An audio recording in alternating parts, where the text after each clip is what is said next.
Hello বন্ধুরা, welcome to our channel অন্ধকারের রহস্য। তো বন্ধুরা, আজকেও তোমাদের জন্য নিয়ে চলে এসেছি খুব ভয়ঙ্কর এবং ইন্টারেস্টিং একটা ভূতের গল্প।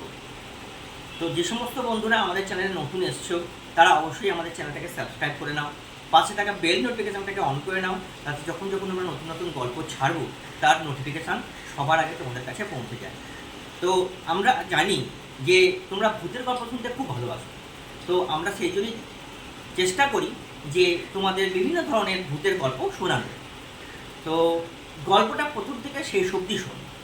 যদি তোমাদের গল্পটা ভালো লাগে তাহলে অবশ্যই একটা লাইক করে দেবে, আর কী করবে, বন্ধুবান্ধব এবং ফ্রেন্ড ফ্যামিলির মধ্যে ভালোভাবে গল্পটাকে শেয়ার করে দেবে, যাতে কি তারাও গল্পটা শুনতে পারে। তো চলো আর বেশি কথা বাড়াচ্ছি না, আমরা গল্পের মধ্যে চলে যাচ্ছি। আজকে যে গল্পটা তোমাদের বলতে চলেছি তার নাম হলো শ্মশানের পাশের সুন্দরী বউ।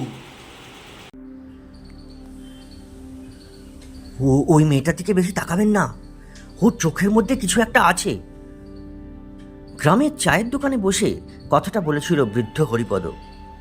সবাই হেসে উড়িয়ে দিয়েছিল, কারণ নতুন বউটাকে দেখলে যে কেউ দ্বিতীয়বার তাকাতো। বীরভূমের ছোট্ট গ্রাম শিবতলায় একা থাকতো রঘুনাথ। সে গ্রামের কবিরাজ, বয়স 40 পেরিয়ে গেলেও তখনও বিয়ে করেনি। হঠাৎ একদিন শহর থেকে সে বিয়ে করে নিয়ে এলো এক সুন্দরী মেয়েকে। নাম তার মায়া। মায়াকে দেখে প্রথম দিনই পুরো গ্রাম অবাক হয়ে গিয়েছিল। অস্বাভাবিক সুন্দর মুখ, কোমর পর্যন্ত কালো চুল আর বড় বড় চোখ। কিন্তু অদ্ভুত ব্যাপার ছিল, মেয়েটাকে কখনো দিনের আলোয় খুব একটা দেখা যেত না। সন্ধ্যা নামলেই সে উঠানে বের হতো। কিছু গ্রামের ছেলে লুকিয়ে লুকিয়ে তাকে দেখত, কেউ বাঁশঝাড়ের আড়াল থেকে, কেউ বা জানলার ফাঁক দিয়ে। একদিন রাতের দিকে গ্রামের যুবক নিতাই তার বন্ধুদের বলল, আজকে আমি ওর জানলার কাছে গিয়ে দেখব। সবাই ভয় পেয়ে গেল, নিতাই কিন্তু হাসল। রাত প্রায় 1টা, আকাশে মেঘ, কোথাও দূর থেকে ভেসে আসছে শিয়ালের কান্নার আওয়াজ। নিতাই চুপচাপ রঘুনাথের বাড়ির পেছন দিকে গিয়ে দাঁড়ালো। জানলার ভেতরে মোমবাতির আলো জ্বলছে। সে ধীরে ধীরে ভেতর দিকে তাকালো, আর তাকিয়েই জমে গেল। মায়া ঘরের মাঝখানে বসে আছে, কিন্তু তার সামনে আয়নায় যে প্রতিচ্ছবি দেখা যাচ্ছে সেটা মায়া নয়। আয়নার ভেতরে দাঁড়িয়ে আছে একটা কালো পোড়া মুখের মহিলা। দুটো চোখ পুরো সাদা, আর ঠোঁট ছিঁড়ে পুরো কানের দিকে উঠে গেছে। নিতাই ভয় পেয়ে পিছিয়ে যেতে গেল। ঠিক তখনই তার কানের কাছে কেউ ফিসফিস করে বলল,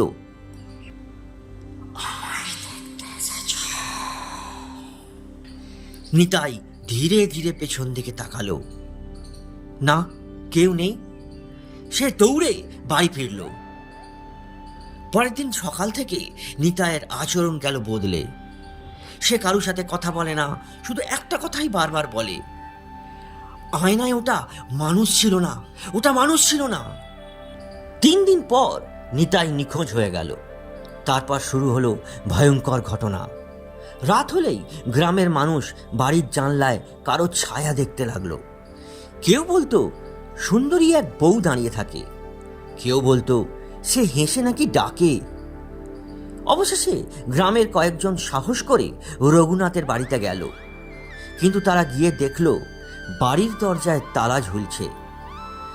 পাশের এক বৃদ্ধ বলল, তোমরা জানো না, রঘুনাথ আর তার বউ তো 2 বছর আগেই মারা গেছে। সবাই অবাক হয়ে গেল। কিভাবে? বৃদ্ধ ধীরে ধীরে বলল, শ্মশানের পাশের রাস্তা দিয়ে ফেরার সময় বজ্রপাত হয়েছিল, দুজনেই সেখানে মারা যায়। সবাই চুপ। ঠিক তখন পাশের জানলার কাঁচে একটা মুখ ভেসে উঠল, মায়া। সে শুধু মুচকি হেসে বলল, এতদিন পর খোঁজ নিতে এলে?